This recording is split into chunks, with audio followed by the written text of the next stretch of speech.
বসে আছে স্বর্ণের উপরে, সম্পূর্ণ সাইকেলকে দাঁড় করিয়ে বসে আছে, তার কোনো ব্রেকই নেই। তারপর মনে করেন যে ভাই যেটা চা আমি খাওয়াবো, কিভাবে এটার পরে দেখাবো আমরা স্বর্ণের উপরে খেলা। বড় বড় সার্কাসের তলে জাল থাকে, নেট বা সার্কাস মালিক দায়ী থাকে না।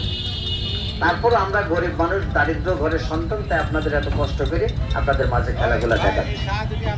আসেন চাটা কিভাবে খায় আমরা সবাই মিলে দেখি, একটু হাতে তালি দেবেন কেমন? আসুন।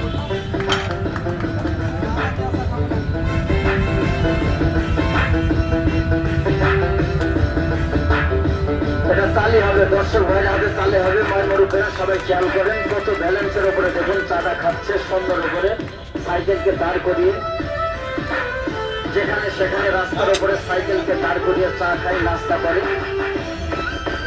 স্বর্ণ পুরস্কার প্রাপ্ত প্লেয়ার ভারত বাংলার ভিতরে একজন হচ্ছে আবুল কালাম আজাদ, যার খেলা আমরা দেখেছি লায়ন সার্কাসের সোনার বাংলা বড় বড় সার্কাসে টিকিট করে, আজকে তার খেলে আমরা এখানে দেখছি।